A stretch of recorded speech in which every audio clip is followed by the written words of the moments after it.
Well, underneath all of that is a leaking water pump. Water pump is leaking on my 2003 Chevy Suburban, so now we get to replace it.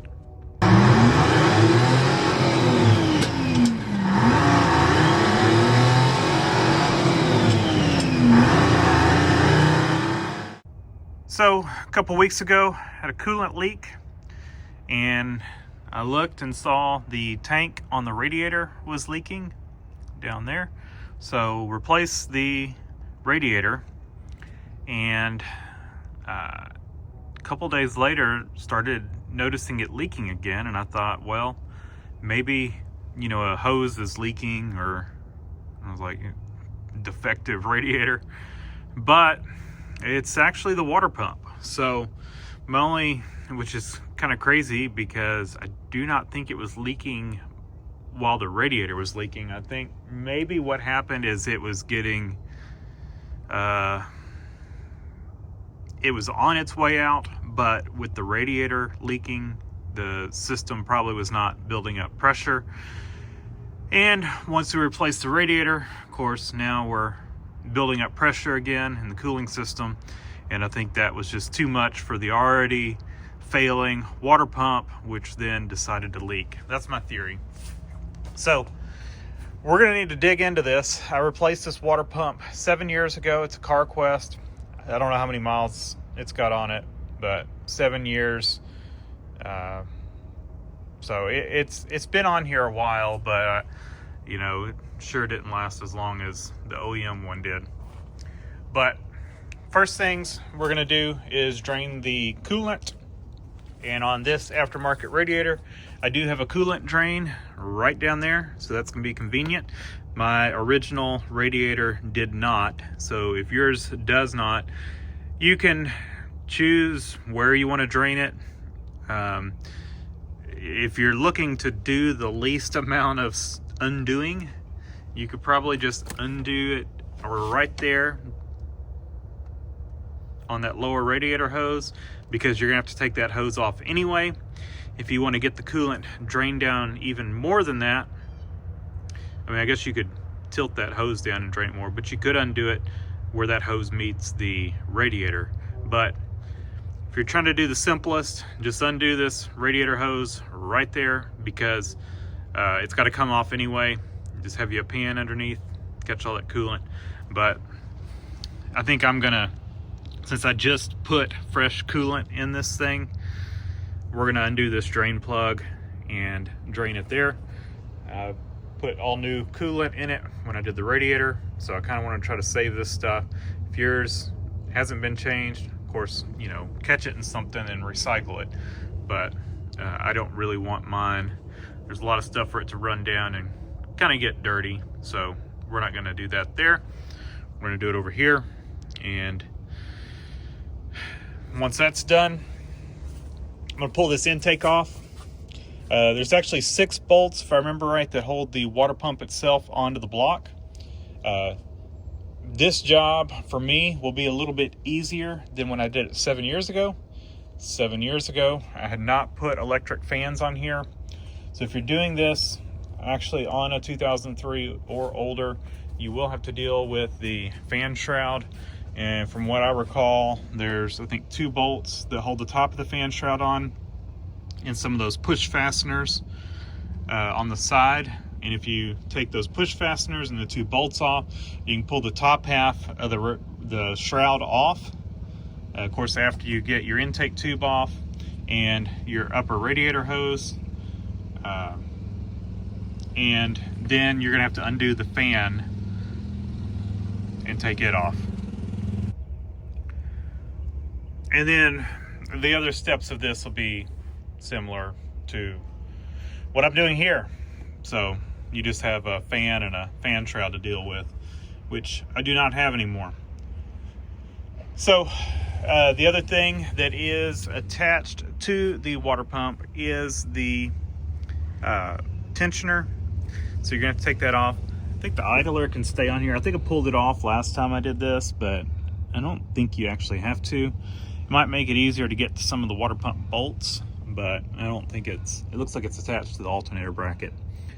So it might just leave it alone. Of course, you've got your upper radiator hose that attaches to the water pump. You've got a lower radiator hose, and then you've got two other smaller hoses, heater hoses or reservoir hose, whatever. But there's a total of 4 hoses you're gonna have to undo from the water pump. Most of the water pumps do not come with a thermostat housing, from what I recall. So, of course, you're gonna have to keep your thermostat housing. I do think there is a difference, if I recall correctly. This has been a while since I've done this. I think there's several different style, there's 2 different style thermostat housings, and I'm not sure if there's a difference in the water pump between those. There's an integrated housing thermostat and a, like a standalone thermostat housing. So this one is a thermostat that has a built-in housing. They're one piece versus your traditional thermostat housing with a thermostat that sits in the housing. You got 2 pieces there. So just keep that in mind. See what you have and check your application. Hopefully we've got a free job that I'm doing here, because this thing has a lifetime warranty. So I should be able to just pull this thing off, take it in, get a new one, put the new one on, and we'll probably be out a little bit of coolant because it's sat here and has leaked some out. This thing seems to like to leak when it's sitting, which is kind of odd, more so than when it's driving. But it's got a pretty decent puddle under it right now. But I have got up under here with an inspection camera, and it is leaking from the water pump, and it does look like it's coming from the weep hole on the bottom side of the water pump. So I'll set up some time lapse. We're gonna start stripping some of this down, and if I find anything of interest, I will bring y'all back. Of course, we do have to take the belt off. I would recommend, if you do have a mechanical fan, leave the belt off until you get the fan off, because you'll need something to hold that pulley when you're trying to undo the nut on the fan. All right, so I figured since I still have all my mechanical fan stuff, real quick, I'd throw this in here just to show y'all, the basic steps on if you've got a mechanical fan. You've got your shroud, but 2 bolts and I think 4 push connectors, 2 on each side. We'll get the upper half off.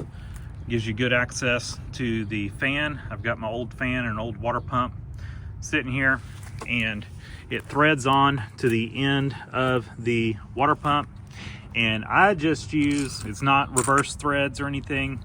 I leave my belt, Serpentine belt on, and I don't have any wrenches that big, so I just use a crescent wrench, put that on there and whack it with a hammer on the end, and that normally breaks them loose. So hopefully that helps you out.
water pump is off.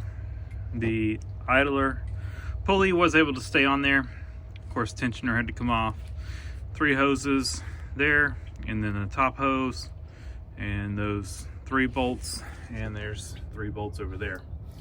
We're gonna have to clean up our block. I did put some ultra gray on these gaskets so they can be stuck. They're orange gaskets with a little bit of ultra gray, and they're pretty brittle, but that's not where our leak was. Our leak was the water pump itself, and it's shot. Majority of its life, it has not had a fan on it, so it hasn't had that drag. Probably had a fan on it maybe the first 2 years of its life, and then I converted to electric fans. But here it is, and we're gonna reuse our thermostat. I had to put this thermostat on it at some point. I replaced it. It's working well, so we're just gonna let it go. But I don't know if you can see if I can. Well, you can't really show it. Hear that?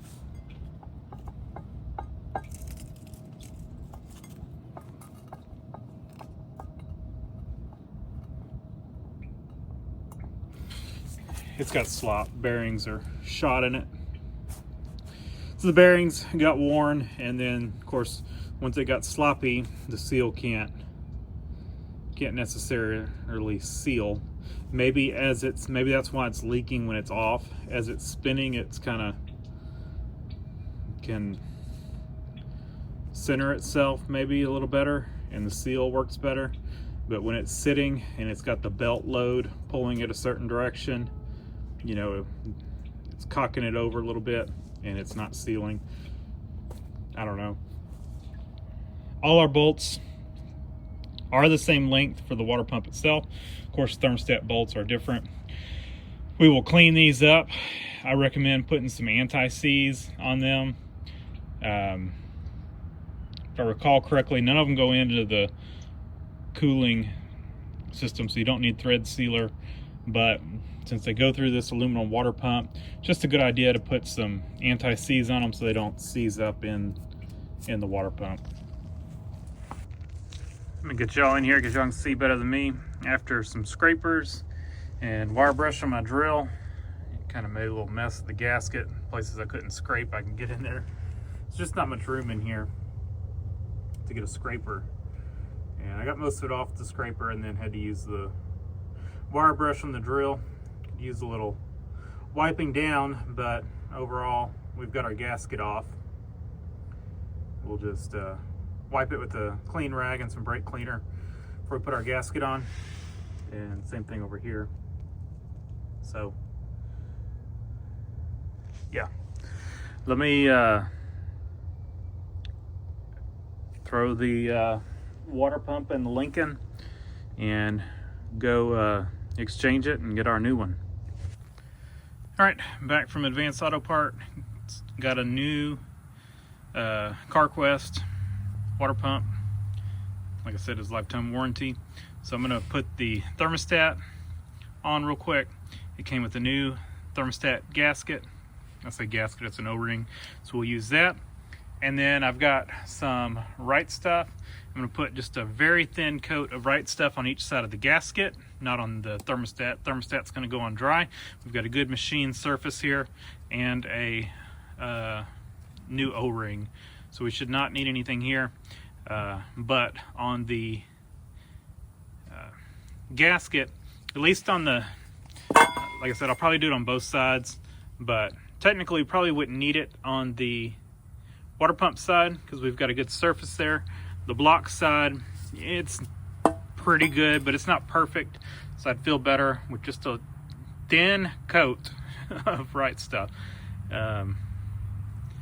But we'll probably just do both sides just to be safe. It's not gonna hurt anything. Like I said, can't reiterate that enough. Thin coat, you don't need it where it's gushing out when you tighten it down. Took the water pump bolts over to my wire brush and my bench grinder, clean those up, and we're going to put a little anti-seize on those. Did not look like I had done that prior, which I'm normally pretty good about that going through aluminum, but it didn't look like they had any on it. Maybe they just didn't have much on it. So we're going to do that. Other than that, you know, assembly will go just like disassembly. So I'm going to get on that, and y'all can watch me put this thing back on, and hopefully this one lasts at least as long as the other one did, 7 years. I guess I'm happy with that, but not good as OEM. But when I bought this, we were about to leave, originally 7 years ago, we were about to leave on a trip the next day, and I noticed it was dripping, saw the water pump, and so I got what I could get quickly to get it fixed so we could go on our trip. And I got 7 years out of it. So I guess, I don't know if you consider that good or bad. I think it's decent. Well, remember how I told you there were different thermostat styles, and I think the newer ones had a thermostat and then a housing, and then the older were a thermostat and housing unit. Well, and there was a difference in the water pumps. I did not take my thermostat with me. I made the assumption, because they gave me the same exact part number back, that we would be good, but we are not. Got my new O-ring in there that came with the water pump. It doesn't fit. So yeah, we're gonna have to go back to the parts store, get a thermostat housing and a gasket. Probably just go to O'Reilly's for that. I'm not sure. Depends on what brand thermostat I can get. I hate ditching this OEM thermostat, but this is a new OEM. I did put a new one in it. Before I did the water pump. I say new. It's probably 8 years old or so. So I kind of hate losing that, because it worked good. It's a good quality, but what are you going to do? So back to the store we go. Okay, we are back. This is a Murray 524 KT. It was like $36.99, $40 with tax. It's made in Israel. I typically like to test thermostats before I install them. I put them in a pot of water with the thermometer on them and make sure they open up. But I'm not going to do that today because I am running behind. So hopefully it doesn't bite me. Yeah. So, you know, the crazy thing, I went and looked back, pulled up the part number for this water pump. It is the same one that I pulled off, which the one I pulled off had the larger hole for the integrated thermostat housing thermostat. And this one does not. It's a smaller hole designed for the two-piece. And there's no fitment notes on this to tell you which one it is. So I think at some point they just started supplying these. This is a newer style. Chevy went to these two-piece in later years. I don't know what the cutoff is on that, but yeah. So I say Chevy did. Could be aftermarket did. I don't know. At some point it became a two-piece and they didn't do any fitment notes. So, you know, it's kind of advanced. Should have done something there to make note of that. So we've got our gaskets here. We are not going to run the paper thermostat gasket. I've never seen one that did on these. They include it, and I'm assuming they're saying you're supposed to put it there, and that's not what we're going to do.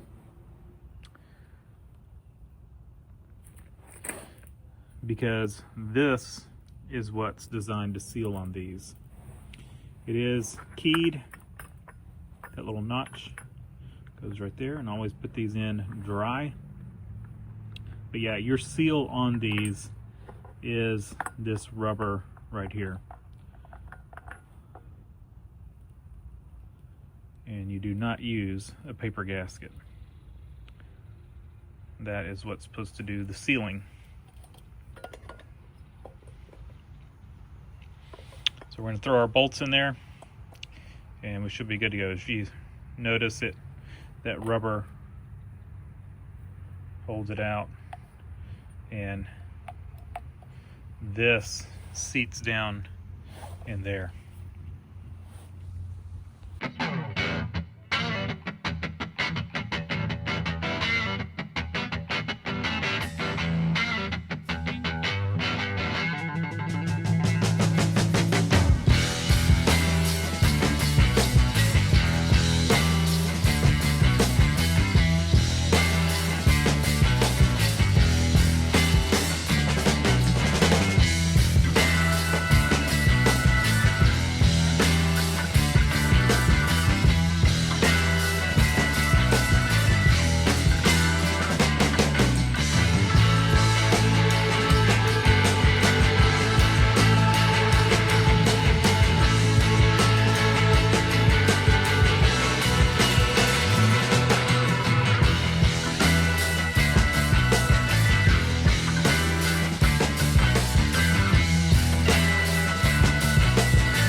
All right, our water pump is back on.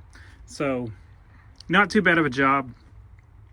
We'll say on these spring clamps, if you reuse your hose, try to get them back in the same orientation, the clamps, because there'll be kind of a indentation where it clamped before, and they'll clamp the best if you put them back in that same spot. I probably should put new radiator hoses on this thing. I guess I'll put that on my list, but they seem okay for now. We'll see. If they don't seal, then yeah, we'll deal with that then. But overall, it's not too bad of a job. So all I've got left is put the air intake tube on. I'm gonna set that on there, and then I'm gonna blow off some of this dust from you know, those gaskets, and just kind of get that cleared out of the way. This engine's pretty dirty. It's got 280 something thousand miles on it, so it's got some buildup on it, but we don't want to add to that, so we'll blow that off. But after we get the air intake on, I did clean out the water pump holes, just kind of get in there with the rag and wipe in there, just in case you knock some stuff in there. You want to try to keep your cooling system as clean as possible, especially, you know, if you're using a wire brush on a drill to clean that off. You know, you can get stuff in there. So just clean it out. Air intake is back on, and we are filling up with coolant. These things are super handy, and here's a little tip. Catch these things when they're on sale. You can get them super cheap from Harbor Freight. And this funnel's from Amazon. I'll put a link in the description of that, as well as to the GearWrench Serpentine belt tool. Super handy. And I'll give you a link as well to, this is my hose clamp tool. Super handy, and it locks in place. I don't know where this one's made. It's got a US patent number on it. It's a performance tool brand from Amazon, but I'll put a link in the description. And little tip, I started on this to show you, but didn't. Reason for the little clamps: take one of your blue shop rags. If you're reusing coolant, which I just did the radiator, so we're reusing the coolant, because it was brand new coolant then. And just clamp your shop rag, and any little bits of dirt or leaves or a bug like that you know have fallen into your drain pan. I started with the clean drain pan, cleaned it out, but you know, stuff just falls, and I don't want that in my cooling system, so just put a blue shop rag on here and we've filtered it out. So there's your little tip. And once the intake was on, I took my little air blower and blew all that gasket dust away. And so yeah, I'm gonna finish topping it off with coolant and crank it up, check for leaks, and we should be good to go. So thanks for watching. Leave a comment down below, hit the like button, and subscribe for more.